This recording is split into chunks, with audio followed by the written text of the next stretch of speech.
financial advisors. This is why we network with trusted estate attorneys. This is why we network with, family lawyers, insurance professionals. This is why we network with people that power partners that put themselves, or at least, see people moving or going through life's transition.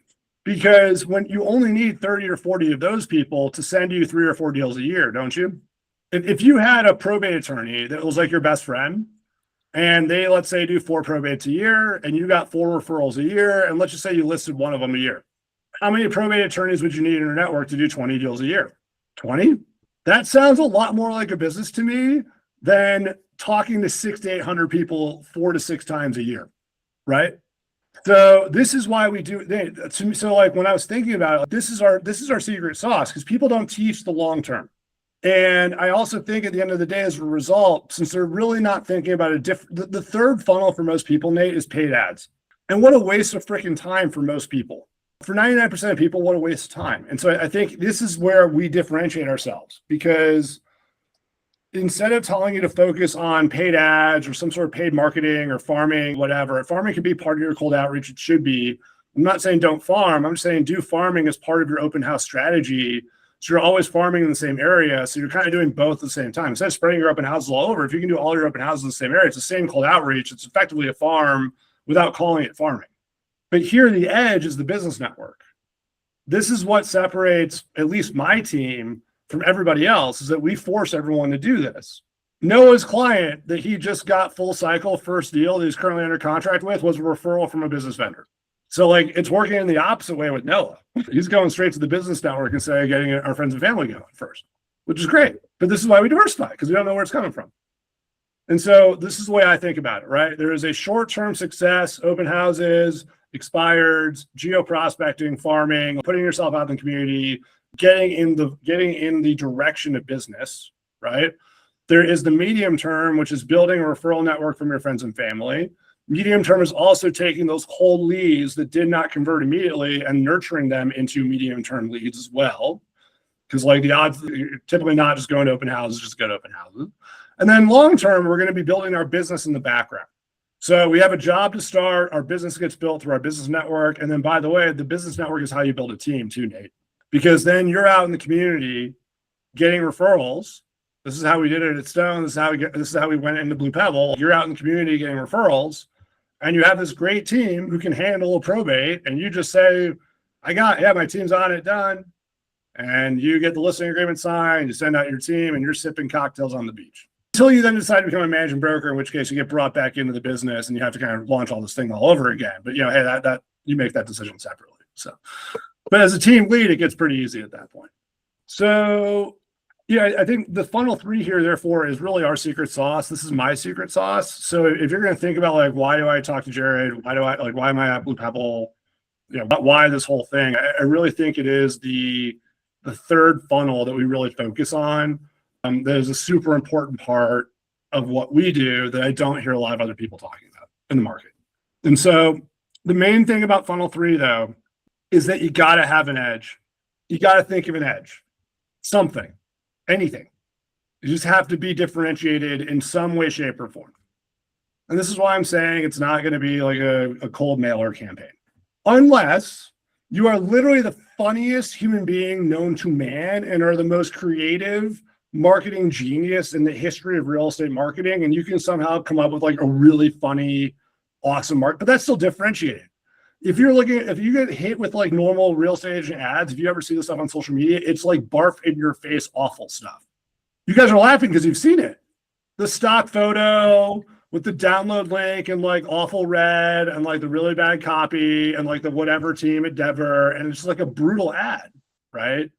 So differentiate yourself. Don't just run that stuff, but differentiate it. And by the way, differentiation isn't just lead capture, it's also the lead follow-up. So Nate, like your system would have to be differentiated there too. You got to be better than everyone else is doing these lead follow-ups. Noah, if you're going to be networking the veteran community, like you are a veteran, you're one step ahead. What makes you special? There are other veterans who have real estate. There are other veterans who have real estate licenses that are trying to do real estate with veterans who are transitioning, relocating, blah, blah, blah, blah, blah, blah, blah. What would make you better? What makes you unique? So let's just think about that a little bit. All rhetorical questions. This goes to your value stack and what you're going to put together in order to get these people. And then what ends up happening is you just build business relationships. My own story, right? Just real quick, this is how it works. I'm a case study for this. My background before real estate was finance. I was a finance guy. So for me, it was really easy for me to network with these financial advisors and lawyers because I speak their speak. I speak their speak. I know what they're talking about. I know their issues. I already I know what they don't want to. I sound like them, as obnoxious as that is. But I'm one of them. So it was easy for me to build the network because once they got past the fact that I was a random real estate agent and their friend was introducing me to real estate agent, why do I need to talk to a real estate agent? And then I sit down and have coffee with them oh, I see why. Okay. I don't need anything from you right now, Jared. All good, but I got you. We got each other. If I ever need anything or know someone, I got you in the future. Now that we know we're the same people, I got you. So think about who are your people. Who can you sit down with, or who's a group of people you can sit down with and just immediately empathize and immediately have that connection? That should be your third set of people. And those people, the only other requirement is that those people also need to be doing something professionally or full-time, maybe a hobby, whatever, but they need to be full-time out there dealing with people who are going through transitions that typically involve real estate. So if you think about it, picking on Noah, because he already gives me express permission to do this on every session, is that if we are a veteran, great. We can sit down and no, I don't know. Maybe no, I don't know.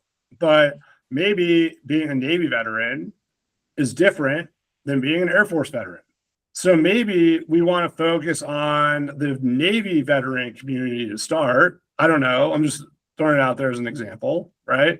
Because maybe it's easier for you to sit across the table with someone, a guy or girl who's in the Navy, because then you guys just get each other immediately and you're all good, versus someone who's forced on okay, I'll meet with you because you're a vet, but I'm Air Force, you're Navy, so there's this little rivalry, whereas it might not be as tight as if you sat down and oh yeah, you remember this asshole drill sergeant or whatever. Oh yeah, you guys just have more in common. And then find those Navy veterans who also do cool stuff around real estate.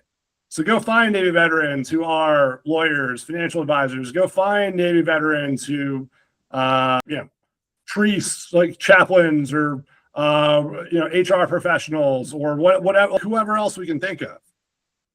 And by the way, LinkedIn can help you figure all these things out. You can search Navy veterans, you can search for jobs, you can figure out all that, and you can then directly target these people. But just make sure that you have an edge, and that these people that you're building this kind of business network around initially, you have to be able to sit down with them and speak and know each other within 30 seconds. And not literally, but you got to feel at home with these people. It's got to feel like home when you sit down with coffee. Oh, okay, thank God I'm here. I'm back with my people. We can talk about this stuff. That should be the feeling that you get. Does that make sense? Jen, I know you have a group of people. We've talked about this before, right? Single moms are kind of the people we're targeting there. Nate, do you have your group of people that you think would be your people like that? Sorry about your unmute. But I do. Great. And then Noah, we're working on that. But I think you've got a great direction, right? Nick is a great example. Veteran lead, refer to a veteran, business community. Nick is a great example. I'm not saying they have to be Navy guys. Wasn't Nick Army or something like that? Right? But he's a Marine. Great. Okay. The other one. Jarheads. I always forget him. Just kidding. I love him. I love all you guys. Thank you for your service.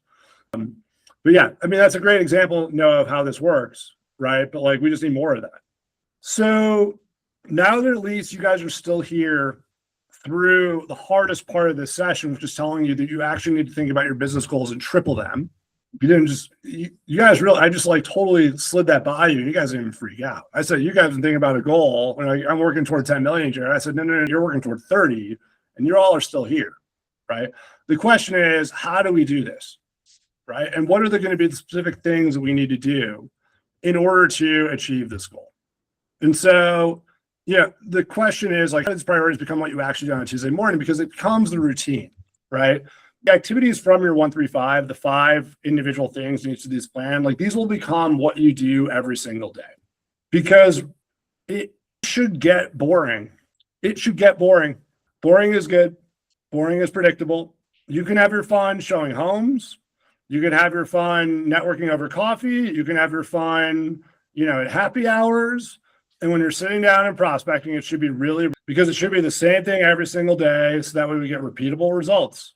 Because how do we build a business if we don't get repeatable results? And how do we get repeatable results without repeating the same actions over and over and over again? So these daily activities are going to make our schedule feel really boring, and that's a good thing. So if you're bored or you're not interested or it doesn't feel as dynamic, I'm telling you that is okay. That is the way it should be. If we're feeling chaotic and disorganized and reactive, then we're not business planning. We are reacting. We are not planning. So let's talk about kind of how we develop these 5 activities. So we're basically going to go from, how do I assign 15 people in my sphere? That's going to be the priority, right? Our one of 3 priorities up here. But you can't actually do and sign it all on a Tuesday, right? You can't sign 15 people from your sphere in one day. I mean, maybe you could. Rookie of the Year did. Okay, Rookie of the Year does that. For all of us who are not Rookies of the Year, we're probably not going to do that in one day. That being said, if ever our sphere somehow wakes up and sends us 15 deals in a month, we're still not going to complain. We'll happily take it. We're still just going to need to do other stuff every single day to make sure that our business in 12 months is still there. Because remember, the business, the prospecting you're doing today, the odds of you, we always say this. What are the odds of you making a phone call today and someone saying, by gosh, Jared, I woke up today and I actually feel like buying or selling a home. I have nothing going on in my life. I haven't watched any HGTV. I haven't been on Zillow. I just woke up today needing to speak with a realtor about doing something. And thank God you called because the Lord has answered my prayers. That's never going to happen. So if we know that that's not going to happen, and we then know that this phone call that we're making is just an investment in our future in a month, 3 months, 6 months, 10 years, like my story last week, right? 10 years it can go by until that lead can come back to you. Then we got to do it every single day so that we stack up all those quarters, and those quarters start to drop in a way that becomes really fun. So let's think about these repeatable, simple actions. Now, they got to be quantifiable. You can't just say, like, how many, to whom, when. So, like, you quantify how many notes, by when, how often are you going to do it? Can you do it without anyone else's permission? Because if part of your business plan requires someone's permission, then I would argue you don't have autonomy over your business. And what's the point of being a business owner if you don't control it? It's also got to be repeatable. Now, it might be different. Okay, bend the rules here in that if door knocking is part of your plan and it is then middle of January and there's a blizzard, as long as you have a backup plan, I will call it as repeatable. So like you can't door knock this week because there's a blizzard. You could geo prospect the area and cold call, right? But we got to also make sure that it can have this activity or this set of activities can happen year round. Otherwise, it's not a 12-month business plan. And you can do other seasonal things. You just can't build a 1-3-5 around them. 4 client events a year, 1 per quarter. Those can be, the events themselves could be seasonal, but isn't the hosting the event itself repeatable? So the system is hosting quarterly events. The event itself can be seasonal. And it also has to be connected to the priority, right? It can't just be like, oh, I'm going to go get a list of, I'm just going to go find a bunch of information. I'm going to go talk to AI. I'm going to have AI figure out all my plans and tell me exactly what I need to do, right? You got to have like you do has to directly influence the leading indicator that you are trying to influence. Leads, nurtures, hand raises, identification, qualifying, something like that. So if we're going to look through would our 5 priorities of a sphere look like, to me, it's 5 phone calls or 5 conversations a day. And this is a minimum conversation. This is not calls. A phone call for me here is like, hey, John, it's Jared. How are you? Blah, blah, blah, blah, blah. Like, we got to talk to people. You won't get referred to people if you don't talk to them. Or you won't get referred by people if you don't talk to them. You gotta build relationships and stay connected. So you gotta have 5 conversations a day. I also think having handwritten notes is one of the most underutilized, like easy things to do in the history of mankind. I still have a note from Shannon Scott that she wrote me 2 months after becoming a Blue Pebble agent, and it's still on my desk right here. It has survived a move, like 2 moves. When was the last time you guys got a handwritten note from someone that wasn't a thank you note? How would it make you feel if someone wrote you a handwritten note and you went out to your mailbox today and all of a sudden there's this little note And it just said, hi, Nate. Hi, Jen. Hi, Noah. I wanted to say I was thinking about you. Put this note in the mail. I really hope you're doing well. Thank you for having a positive impact on my life. I would love to grab a coffee with you soon. Shoot me a text when you get this. Would you feel pretty good? Whether or not you want to actually get coffee with that person, you at least have to acknowledge that they went out of their day. In an era, Nate, this goes to old school, right? In an era when we're trying to automate and get stuff out as fast as possible and make it seem as human as possible. I literally had this conversation to make it seem as human as possible, just so we can automate it all and have AI do it.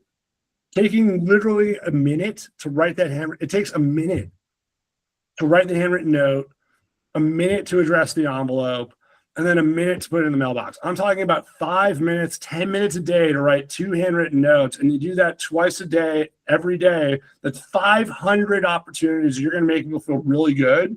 And you're going to send them twice a year to people. So that's 250 people you're going to make feel super special, because they're not even getting 1 handwritten note a year, let alone 2. And you're going to send it to them on their birthday. And you're going to send it to them 4 to 7 months later, just letting them know that you were thinking about it and you want to catch up for coffee.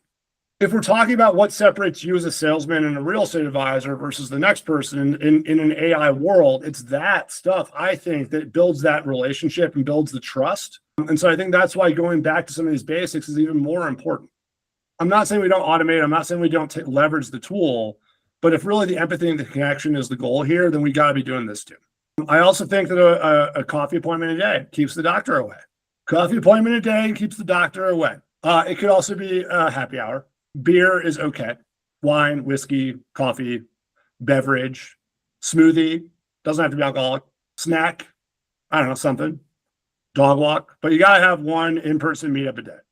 And it doesn't even have to be about business, because unless you're networking for your business sphere specifically, isn't anyone in your sphere just as likely as anyone else to know someone who's moving, in theory, based on the system? So like, we're just trying to get you out in front of people so that you actually are there building these relationships. It's not just phone calls. You got to be out there meeting people. You got to do a monthly video drop, whether that's an email or social media. You got to have your face out there. And it can't just be the email campaigns that we're doing for you and are going out this week. And in addition to our party and parties and events and stuff we're going to keep doing, you got to be hosting at least one big event for your sphere year. What a great excuse to have like a barbecue or host a birthday party for yourself. Like, it doesn't have to be business. Throw yourself a birthday party. Have some fun, but just invite everyone and use it as an excuse to get their contact information, right? So like, have some fun. And now we've got 5 events a year that you're inviting them to. You've got 2 emails a month plus a couple of emails, another monthly email, maybe some social media, 5 coffee appointments a week, 10 handwritten notes, and 25. This is an awesome schedule. This is what everyone signed up for. This is the real estate agent life that we all signed up for right now. So I think it just starts out that simple. And what we need to do then is multiply that and figure out these 5 things for the other 2 other funnels. And maybe what a great activity for us to go through to review on Friday is to then go through and figure out what are these 5 things going to be for our cold sphere, and then also for a business-to-business sphere and networking sphere. And so where we're at right now is we are in we're out of mindset and mastery. We are in goals, finances, and budgeting. So, we're in session 3, the 1 through 5 business plan. After this one, we're going to get into goals, finances, and budgeting. So that will be next Tuesday. This Friday, we'll review the cold section and the B2B section and talk more about kind of B2B networking, stuff like that. So before we break, this was the Blue Pebble business plan. Are there any questions after 2.5 hours of reviewing this thing in such detail that I'm sure you guys can now turn around and teach this class yourselves? But I do think it's really important because this is the whole thing. And so once we're solid on these 15 activities that we're going to do every week, it gets really boring and we rinse, repeat, rinse, repeat, rinse, repeat, rinse, repeat. And then over time, you start to see it happen. Any questions? Questions. It's just these past few classes have kind of reinforced this idea that I've had I'm like in the process of slowly materializing and building in terms of helping other people. So the niche, obviously my niche being veterans, just building a group to help with that.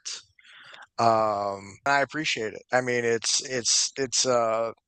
I don't think I've actually had a bug like this is stuck in the back of my head, constantly like nagging at me. And I mean, I've told this idea to a couple of other people, including like Rockwell and people in my networking group. And it seems like anytime I talk about it, a lot of people like get towards it.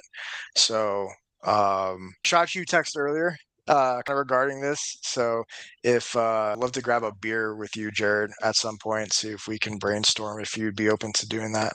100% no, you don't need to ask me formally to do that. Just put it on my calendar. And then but no, I think you're absolutely right. Right up by and no, I think you're absolutely right. I mean, there's a group, a guy I network with very actively. He and a buddy, said, you know, in the middle of COVID, contractor and a marketing guy, service the construction industry. Middle of COVID, they were really slow, so they put together the construction industry networking group in Denver. Started with like 3 or 4 people. It's now 70 people, and they meet once a month, and he leads it. He doesn't do business, like he doesn't need to work anymore because he has 70 people that show up once a month, and he gets to lead the room and be the marketing guy in a room full of guys that need a bunch of marketing. I mean, talking about shooting fish in a barrel, right? So for you, it's like, okay, great. How do we build a network of great business professionals? Like, they have to be business professionals and they have to be able to refer you. So like, there is a bit of a thing. This is somewhat self-serving. And how do we get all these other people that connect with a veteran mission together just to network to support veterans? And in building better relationships of this group, we are by definition going to do more business together. Because if all these people are looking are like in the same mission of helping each other out and helping veterans, those relationships will get deeper and deeper to the point where you will start to get business out of them. Yeah. Which is great. And yes, Noah, beer always. Yeah. Yeah. Good, guys. Awesome. Appreciate you all very much. Talk to you tomorrow. So Sounds have a good. one. Thank you guys. Take care.